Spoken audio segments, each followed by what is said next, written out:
नमस्कार, मैं आकांक्षा और आप देख रहे हैं 4 PM महाराष्ट्र। दोस्तों, क्या हुआ जब राहुल गांधी के बाद अब कॉकरोच जनता पार्टी ने भी मांग लिया अमित शाह का इस्तीफा।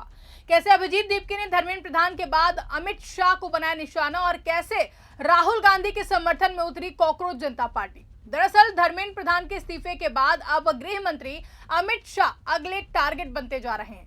संसद मार्च के दौरान छात्रों पर 20 जुलाई को हुआ पुलिस का लाठीचार्ज और कार्रवाई को लेकर जहां राहुल गांधी समेत समूचा विपक्ष गृह मंत्री अमित शाह से जवाब मांग रहा है, तो वहीं अब कॉकरोच जनता पार्टी ने भी अमित शाह पर निशाना साधना शुरू कर दिया है। एक और जहां बुधवार को राहुल गांधी ने पहले संसद में और फिर बाद में एक प्रेस कॉन्फ्रेंस बुलाकर अमित शाह की करतूतों से पर्दा उठा दिया है, तो वहीं अब महाराष्ट्र के छत्रपति संभाजी में अपने घर पहुंचे कॉकरोच जनता पार्टी के संस्थापक अभिजीत दीपके ने राहुल गांधी का समर्थन करते हुए अमित शाह को सीधी चेतावनी दे डाली है। तो कैसे अब राहुल गांधी के बाद कॉकरोच जनता पार्टी भी अमित शाह को घेरने की तैयारी में नजर आ रही है और कैसे राहुल गांधी को अब कॉकरोच जनता पार्टी से समर्थन मिलता हुआ दिखाई दे रहा है, आइए अब बताते हैं आपको अपनी स्पेशल रिपोर्ट में। दोस्तों, आज से कई हफ्तों पहले जब नीट पेपर लीक का मामला सामने आया था, तो वो सबसे पहले नेता प्रतिपक्ष राहुल गांधी ही थे, जिसके बाद कांग्रेस अपनी इसी मांग को लेकर के कांग्रेस लगातार सड़कों पर उतर गई थी। उसी टाइम कॉकरोच जनता पार्टी का भी जन्म हुआ और देखते ही देखते कॉकरोच जनता पार्टी भी धर्मेंद्र प्रधान के इस्तीफे की मांग को लेकर सड़कों पर उतरी। और फिर क्या हुआ ये तो आप जानते ही और पूरा देश जानता है। लेकिन अब राहुल गांधी ने अमित शाह के खिलाफ बिगुल फूंक दिया है और एक बार फिर से उन्हें कॉकरोच जनता पार्टी का समर्थन मिलता हुआ नजर आ रहा है। अब देखिए, एक और जहां संसद के अंदर और राहुल गांधी ने 20 जुलाई को हुई पुलिस के लाठीचार्ज और कार्रवाई को लेकर अमित शाह के खिलाफ मोर्चा खोल दिया है, तो वहीं कॉकरोच जनता पार्टी के संस्थापक अभिजीत दीपके ने केंद्रीय गृह मंत्री अमित शाह के इस्तीफे की मांग की है। दीपके का आरोप है कि संसद मार्च के दौरान छात्रों पर 20 जुलाई को हुआ पुलिस का लाठीचार्ज और कार्रवाई अमित शाह के निर्देशों पर ही की गई थी। महाराष्ट्र के छत्रपति संभाजी में संवाददाताओं से बातचीत करते हुए दीपके ने कांग्रेस नेता राहुल गांधी के बयान का समर्थन किया है। अभिजीत दीपके ने कहा कि जिस तरह से प्रदर्शन कर रहे छात्रों पर हमला किया गया और उनका खून बहाया गया, वो अमित शाह के आदेश के बिना संभव नहीं था।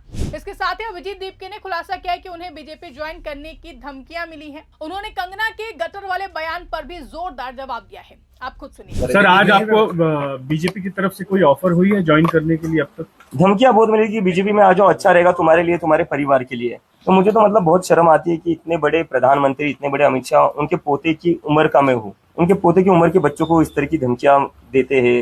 मतलब क्या फायदा तुम्हारे इतने बड़े प्रधानमंत्री या गृह मंत्री होने का, अगर तुम्हें बच्चों को इस तरह की धमकियां देनी पड़ती है।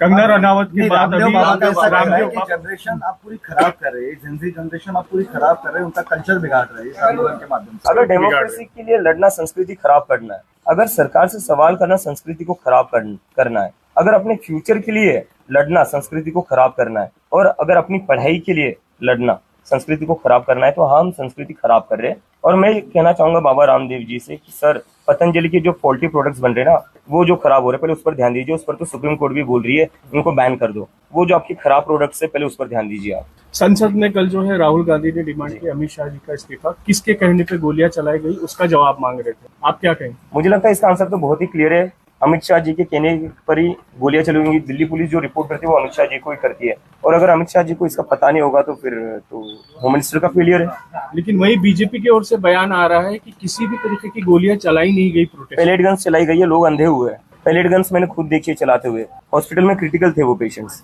और गोलियां क्या नहीं चली? बिहार में क्या हुआ है? AK-47 किसने चलाई? किसकी सरकार है वहां पर? मतलब देश के बच्चों के ऊपर तुम AK-47 चला रहे हो। एक टाइम था इस देश में AK-47 चलाई जाती थी आतंकवादियों पर, अजमल कसाब पर। जब पार्लियामेंट पर अटैक हुआ था तब AK-47 चलाई जाती थी। आज AK-47 चलाई जा रही है स्टूडेंट्स पर। अब देखिए, एक और जहां अभिजीत दीपके राहुल गांधी द्वारा अमित शाह पर लगाए गए आरोपों पर सहमत दिखाई दे रहे हैं, तो वहीं कॉकरोच जनता पार्टी के प्रवक्ता और अभिजीत दीपके के साथी रहे सौरभ दास ने भी राहुल गांधी से सहमति जताई है। बुधवार को जब संसद में राहुल गांधी ने 20 जुलाई की घटना को लेकर अमित शाह पर गोली चलाने का ऑर्डर देने का सीधा आरोप लगाया, तो उनके इस बयान को शेयर करते हुए सीजेपी प्रवक्ता सौरभ दास ने लिखा कि इससे 20 जुलाई की पुलिस बर्बरता मामले में गृह मंत्री की भूमिका पर गंभीर सवाल खड़े होते हैं। उन्हें इसके लिए जवाबदेह ठहराया जाना चाहिए।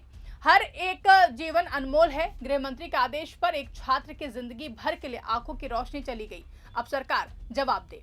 दोस्तों, 20 जुलाई की घटना को अब तक देश भूला नहीं है। जिस तरीके से दिल्ली पुलिस के युवाओं, महिलाओं और बच्चों पर बर्बरता की है पुलिस ने, उसकी जो वीडियोस आज भी सोशल मीडिया पर वायरल हो रही हैं, उसको देखकर हर कोई हैरान है। लोगों का मन धर्मेंद्र प्रधान के इस्तीफे और मोदी जी के रील बनाने से नहीं भर रहा है।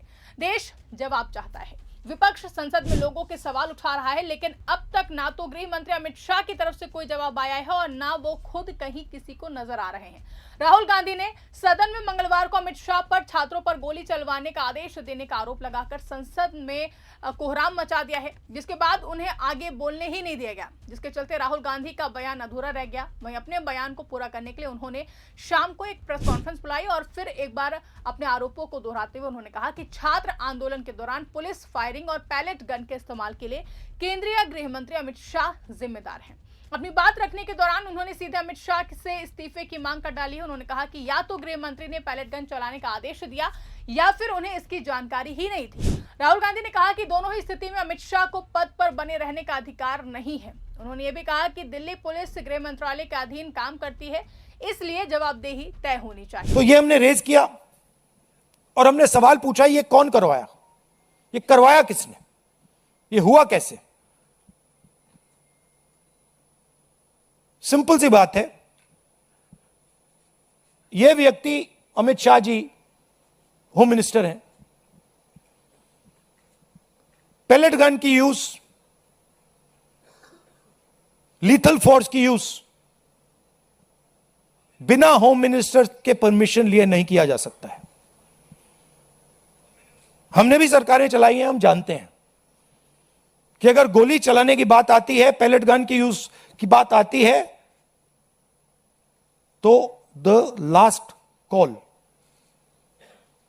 is the home minister and the prime minister. We know that.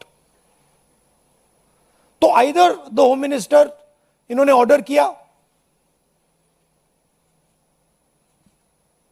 युवाओं को मारने का ऑर्डर, लाठी चलाने का ऑर्डर, पैलेट गन का यूज का ऑर्डर, या फिर इनको मालूम ही नहीं था। होम मिनिस्ट्री चल रही है, अमित शाह जी कुछ और कर रहे हैं, होम मिनिस्टर को मालूम नहीं कि भैया किसी ने पैलेट गन चला दी, किसी ने मतलब लाठी मार दी, वो किसी और दुनिया में थे। यही दो पॉसिबिलिटीज हो सकती हैं, तीसरी तो हो ही नहीं सकती। तुम्हारा कहना है आइदर पॉसिबिलिटी, इनको जाना है, इनको हटा जाना चाहिए।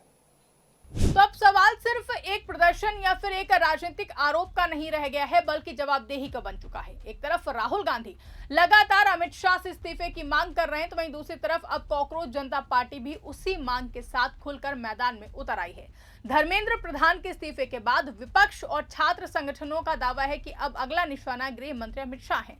20 जुलाई की पुलिस कार्रवाई को लेकर उठ रहे सवाल अभी तक शांत नहीं हुए हैं।